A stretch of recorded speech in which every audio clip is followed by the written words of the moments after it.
Back again. I just wanted to carry on with what we were talking about yesterday on the need for rest. Rest being um, the ability to turn your brain off and let it be silent and not do anything for a little while so that it can run the cleaning program that it needs to run to keep your brain very clean and functioning well.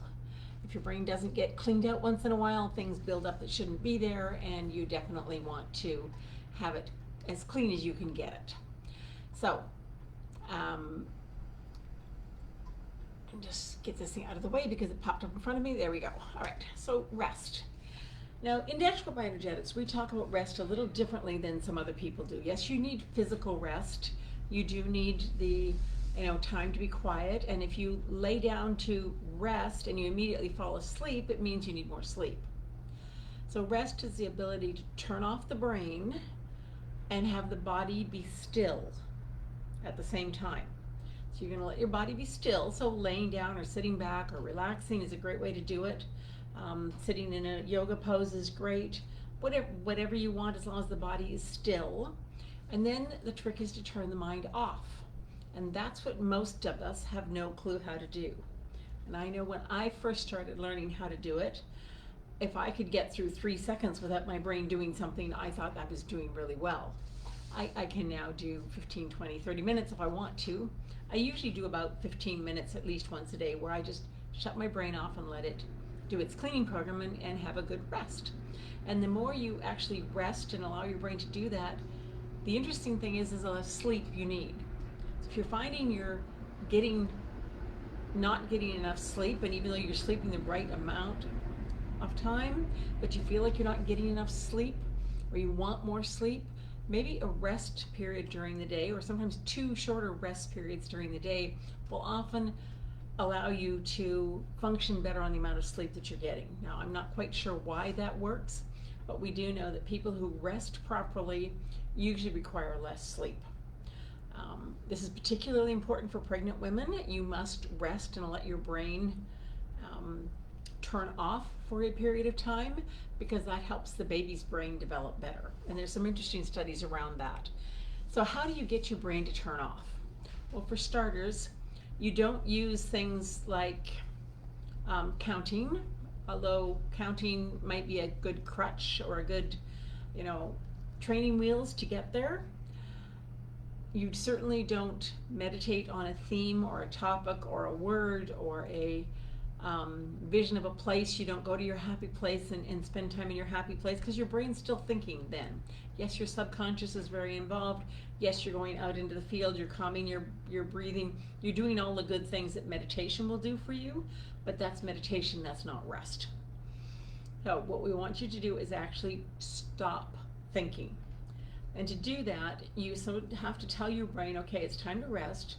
You need to stop with thoughts and just let me be. And you're going to kind of focus inside and just observe what's going on in your body.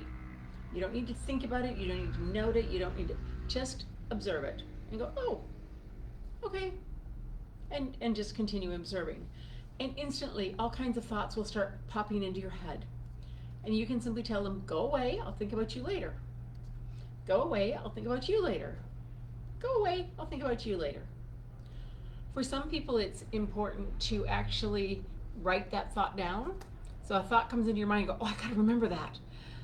If you write it down, then your brain doesn't need to keep bringing it back up to help you remember it because it's written down, you can read it later.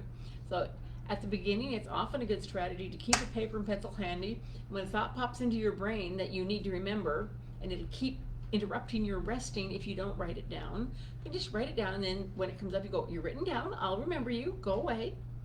And just keep all these extraneous thoughts pushed out. You don't need them. It's okay for a few minutes to not think. Some people find that writing them down is enough for them. There's another strategy called Worry Wednesday, because as soon as you try to empty your mind, all the things you're worrying about start showing up. But what about this? And but what about that? If your brain's not working, what's going to happen here? So then you can just simply, if you want to write them down, otherwise you say, okay, on Wednesday I'm going to worry about that. Show up on Wednesday, I'll worry about you then.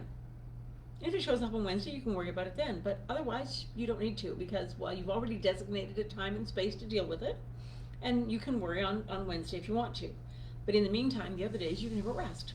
So the Worry Wednesday concept, where you simply tell your brain, all right, I've got a time set aside for you to be worried about you on Wednesday, we'll do it then, is, strange as it sounds, enough to often offset it so that your brain can be quiet. And over time, these things will get used to you saying, go away, writing them down, I'll worry about you on Wednesday, and it'll let you just be calm and still, and to simply allow you to observe what's going on. You can simply observe your breathing. You can observe how you feel. You don't need to do anything about it. If you notice tension somewhere, this is not meditation, so you're not going to go in and breathe into it or bring light into it. You're just going to observe it. You can do that afterwards. After you're finished your rest, you can go in and do some of those things if you like. But for rest, you're just going to notice that it's there and go, oh, okay, back to nothing. And let yourself just be with your mind quiet. And it does take practice. Most people can't do it at the beginning. Most people, if they get through 30 seconds, they're doing really well. But do 30 seconds. And then think for a minute, and then go back, do another 30 seconds until you build it up to the point where you can do it. And because most people don't have a good sense of how long time is, if you tell yourself, I'm going to do this for 3 minutes, and you don't put a timer on, every 10 seconds your brain's going to be going, is it 3 minutes yet? And you're going to be wanting, that will be there. So put a timer on, and then just, okay, brain, you don't need to worry about the time. The timer will go off. We'll know when it's 3 minutes. No need to bring it to my attention. And you just simply train your brain to do that. So that's all I wanted to share with you. I hope you'll try it. I hope everybody will set a goal. I'd love it if you'd in the comments down below put what your goal for this week is for rest. How many minutes a day do you think you can do it? And then come back and tell us how you did. So have a if you've never done really shutting off your brain, go for a minute a day or a minute twice a day. If you've had a little practice, if you've meditated a fair amount and you kind of know how to do that, you might be able to do 5 minutes or 10 minutes. So put down in the comments whatever your goal is, and then come back and tell us how you did with it.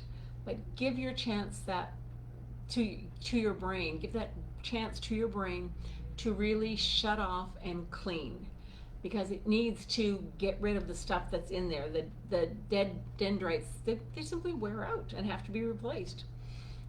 The metabolites from cytokine storms, from swelling, from all kinds of things.